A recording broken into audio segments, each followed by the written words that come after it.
Chicago Tonight, Black Voices is made possible in part by Fifth Third Bank and by the support of these donors.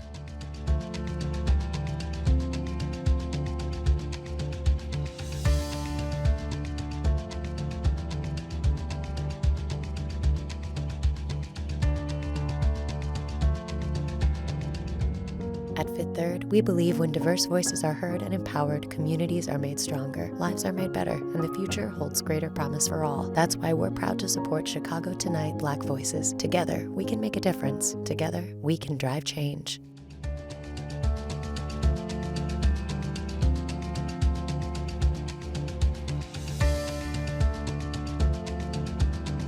Good evening and welcome to Chicago Tonight Black Voices. I'm Brandis Friedman and thank you for sharing part of your weekend with us.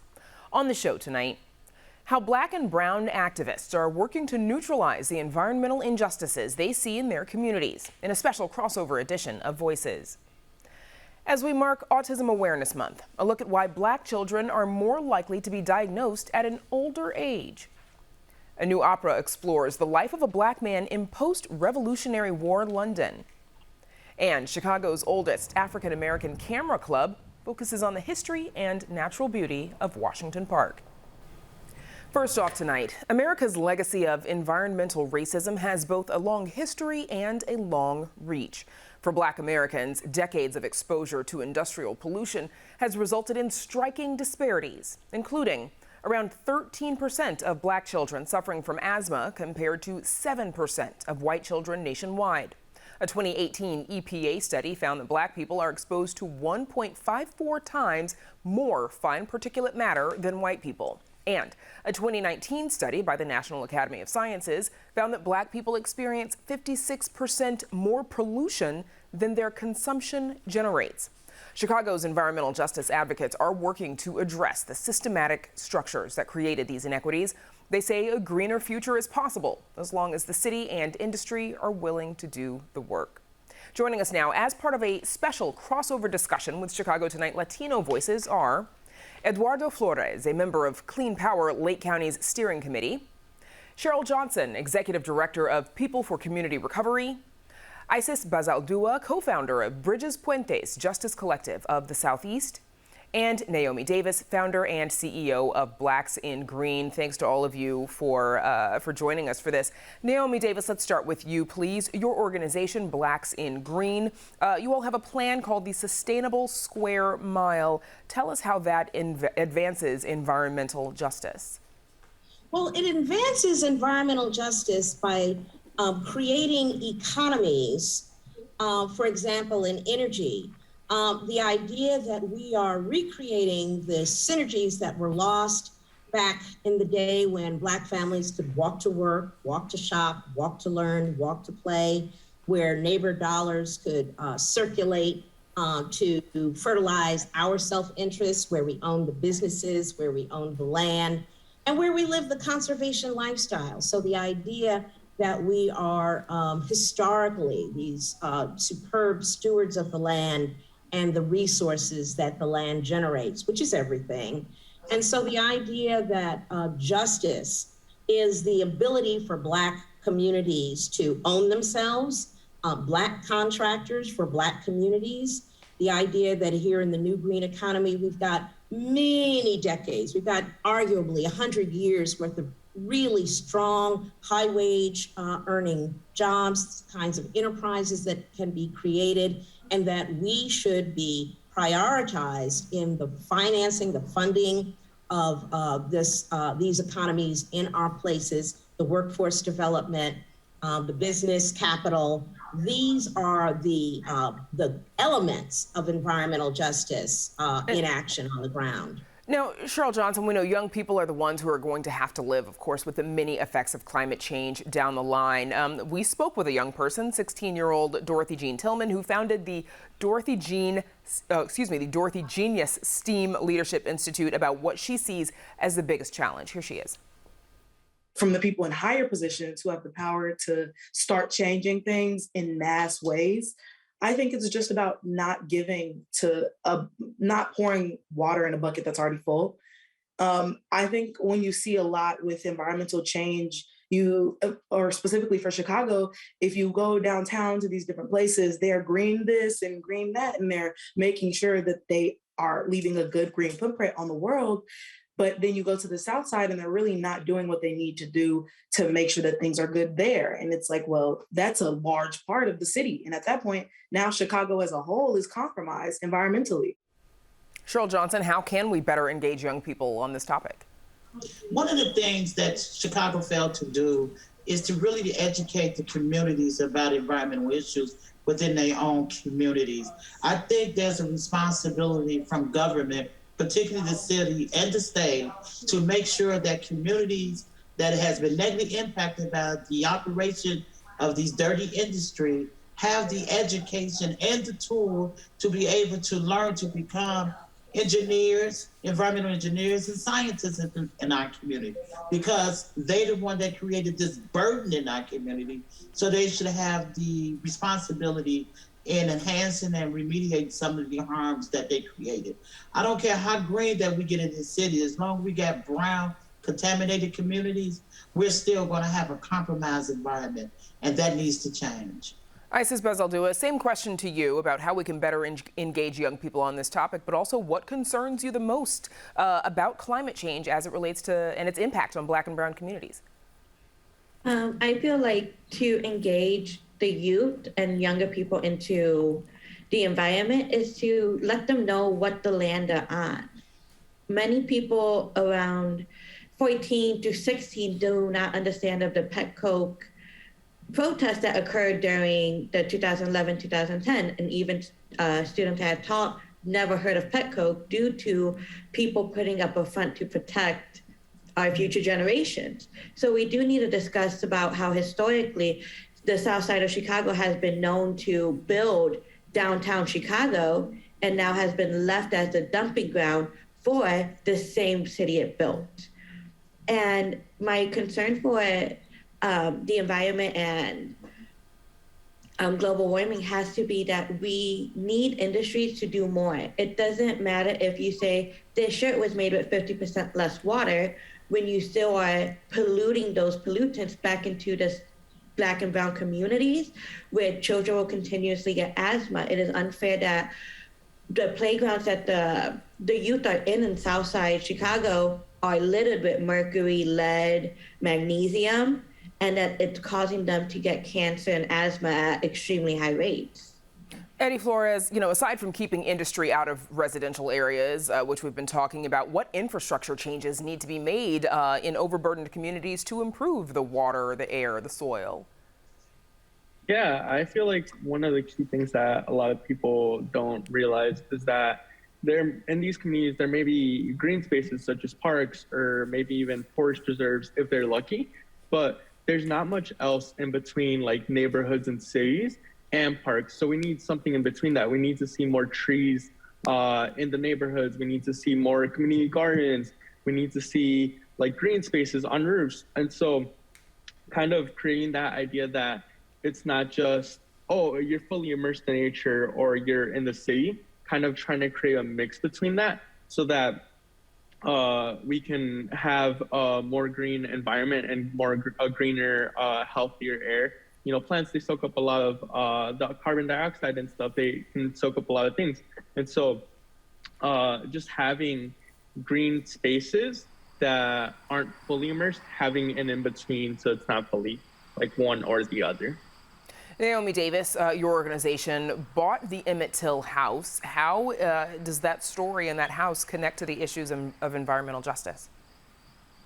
Well, we have the opportunity, as it is literally in the very heart of the West Woodlawn community, which is our Sustainable Square Mile pilot, to open it up to the whole community as a place where the story of our greatness can be remembered and retold, especially to our youth.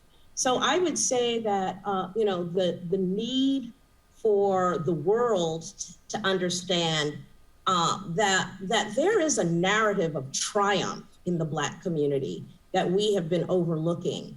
and that as bad as things can be right now with the health and wealth metrics of the Black community, that we're made of the best stuff. And the Great Migration story and the Emmett and Mamie Till story is a story about the triumph of justice and forgiveness, because what we see is that his death triggered the civil rights movement, and the civil rights movement changed everything in this country. And as a practical matter, we are using the Emmett and Mamie Till House to create a net positive physical space that the neighbors can see how energy transformed inside of an average everyday 2-flat can really transform our health and wealth. So we're doing that at the community level. Of course, and we've got 30 seconds left. Cheryl Johnson, I'll let you have the last word. How can Chicago create policy that ensures environmental justice for the future? In about 20 seconds. One of the things that we need to have is an independent environmental justice review board. This review board has the right to look at the application of many of the industries are trying to get from our city or our state level. All right, that's a very good place to leave it for now. But a note to our viewers, please be sure to tune in to Chicago Tonight Latino Voices for more of this expanded conversation, including the fight against environmental racism, not only in Chicago, but also in suburban communities. And now our thanks to guests Eduardo Flores, Cheryl Johnson, Isis Bazaldua, and Naomi Davis. Thank you, Brandon. Thank you for having us. Thank you for having us. Up next, details on diagnosing and treating autism.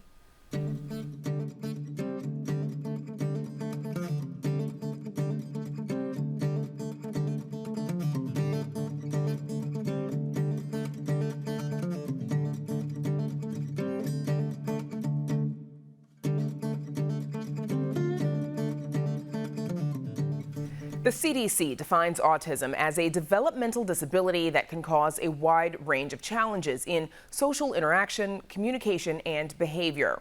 It affects about 1 in 44 children. Therapists say early intervention is key to treating autism, and Black children are 5 times more likely to be misdiagnosed or diagnosed later in life.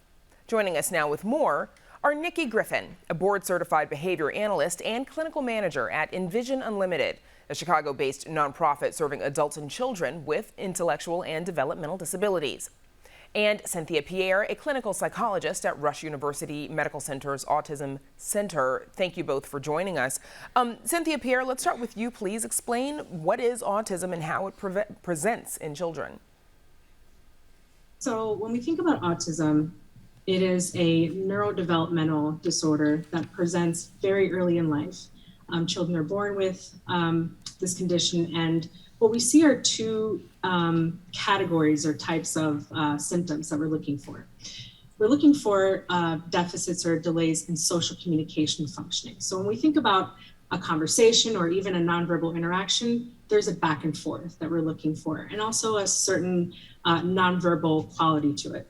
And so children who present with autism might struggle with some of those verbal and nonverbal back and forth skills, which impact friendships and academic functioning. What we also notice and what we're looking for in terms of symptoms include repetitive and restricted behavior. So very strong interest in activities and insistence on sameness, right? So difficulty transitioning between one activity to the next. Unusual motor movements or mannerisms, as well as sensory sensitivities or sensory seeking behavior. So when we look at diagnosing autism, we're looking for those 2 categories of behavior to be present from an early point in childhood. And Nikki Griffin, speaking of that early point in childhood, why is early diagnosis and intervention so important?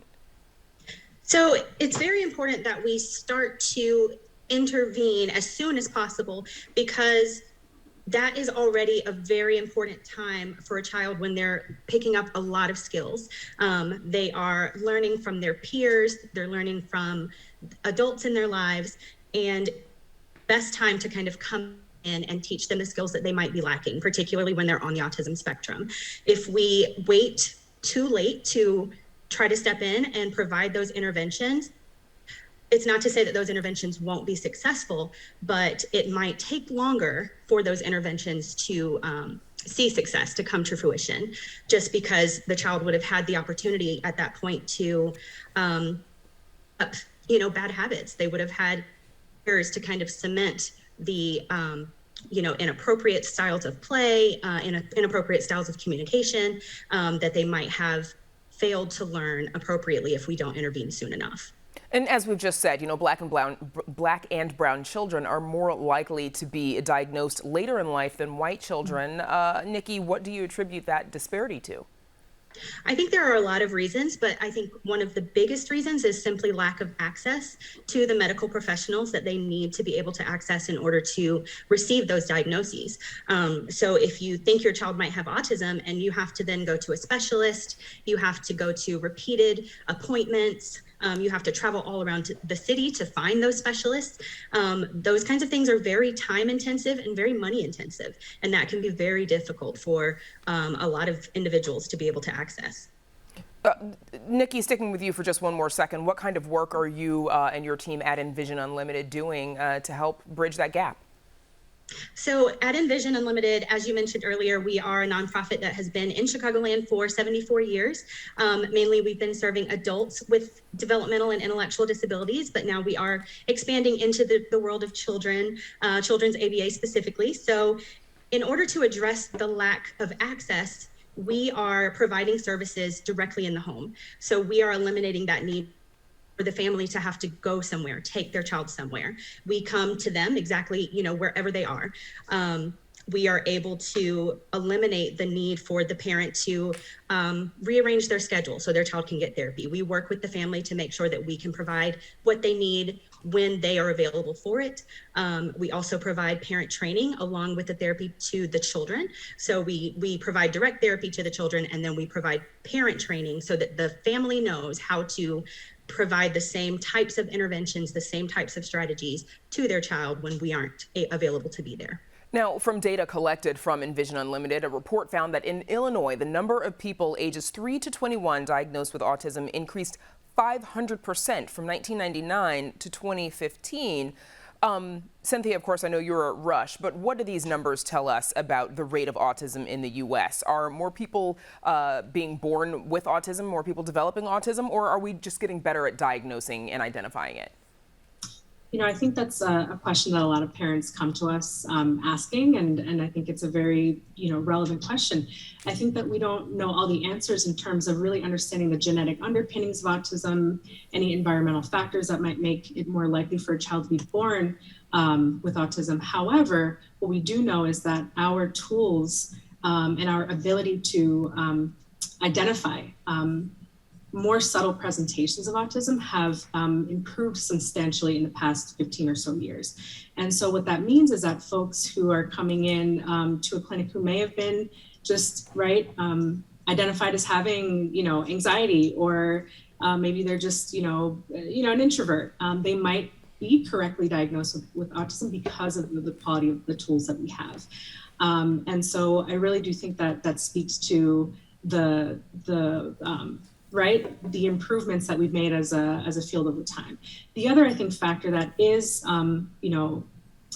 benefiting, I think, families is the universality of screening measures within well child visits. So, something that a pediatrician would be able to catch at a well visit. It's something that a pediatrician would hopefully be able to give parents some referral.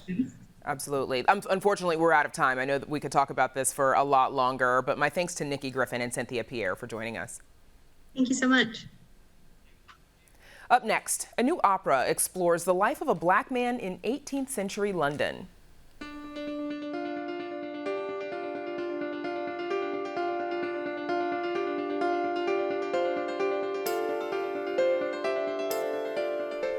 When it comes to the stories told about black people, 18th century London might not be the first time and place that come to mind.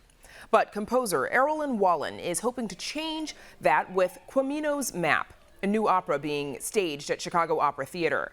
The opera tells the story of Juba Freeman, who gains freedom from slavery in America by fighting for the British in the Revolutionary War. In London, he finds love with a member of the British black gentry as he creates a new life for himself as a free man. Wallen says Quamino's map and its all-black main cast will lead opera lovers to fascinating and unexpected places. From the beginning, I wanted something full of vitality and drama.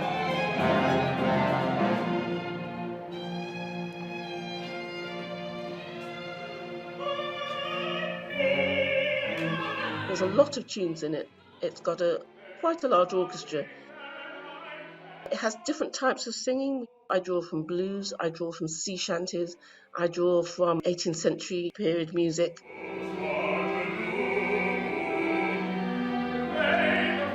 It's got a lot of variety. For anybody who hasn't been to an opera before, they're going to be quite engrossed. You know, the story is very engrossing.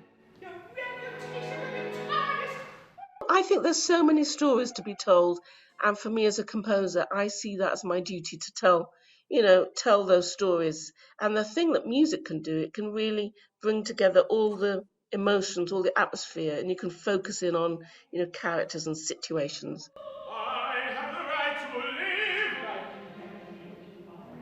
When it's for me to write, I want to see a wider world portrayed than the ones I see when I go to the opera house.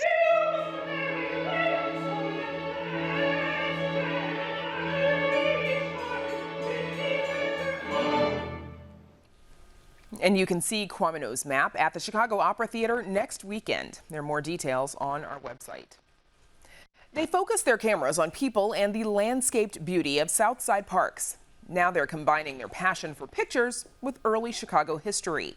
The Washington Park Camera Club was organized in 1955. It's the oldest African-American camera club in the city. We met them to find out about their present-day dive into the city's past. Here's Mark Vitale with the story. I grew up here. I moved in '59, so I was 4 years old. And for us, when your parents say you can go outside and play, that meant that we could go to the park. It was only a block away. So this was my backyard. Why play in the alley when you can come out here and play on the grass? Yeah, I shot crime scenes for about 10 years with the police department. But now it's more of a joy. You can sit back and take whatever it is you want to take. We spoke with a few of the 40-plus members of the Washington Park Camera Club in the 345-acre park that gives the club its name. Their latest project blends past and present. They are pairing old views of the park with new inspirations. It's a tribute to the park's creator, 19th-century landscape architect Frederick Law Olmsted, who completed the park in 1871. We found out that this was a celebration for Olmsted's 200th birthday. And for this magnificent space, and it's still here, it's still pretty much the same way that he left it, very small changes. And what I love about it is that he gave the community the space. In order for you to appreciate the park, you have to get into the belly of it. There's hidden spaces, and that's what Olmsted was known for. You'll walk through a path. Then all of a sudden the path is going to open up to a lagoon. It might be a little creek, green spaces. Olmsted was an artist, a conservationist, and an early abolitionist. This photographic salute to Olmsted is sponsored by the Hyde Park Historical Society and the Chicago-based Terra Foundation for American Art. The project has an enthusiastic supporter in a local historian. Frederick Law Olmsted was really a remarkable human being. He is considered the founder of American landscape architecture, and he had the idea that American parks would be kind of this tremendous democratic experiment. During Victorian society, there were few places where people of all backgrounds and classes could actually ever even mingle or meet or see each other. But parks were these spaces. They were the parks that belonged to all the people. The Washington Park Camera Club is made up of both beginners and professionals. It is, as they put it, where great minds click. We form our own community. You shoot your natural instincts. So I'll say it this way.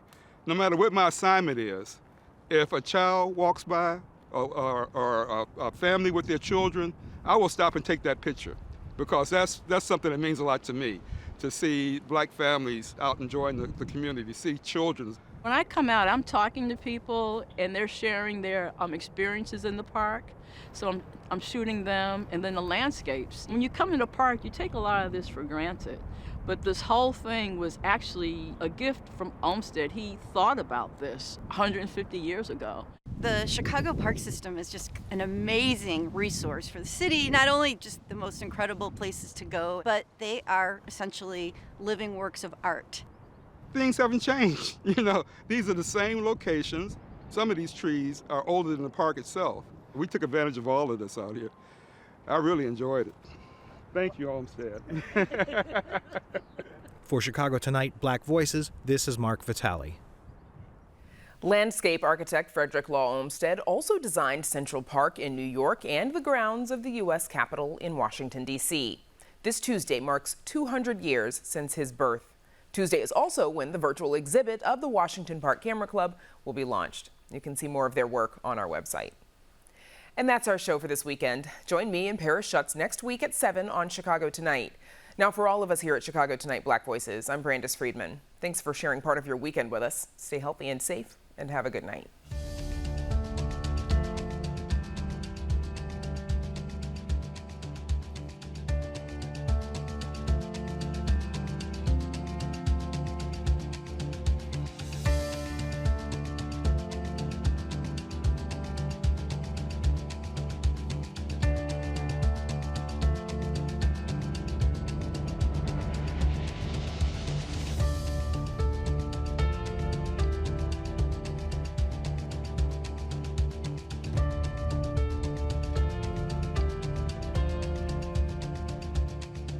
Closed captioning is made possible by Robert A. Clifford and Clifford Law Offices, a personal injury law firm dedicated to preserving the dignity and rights of all individuals.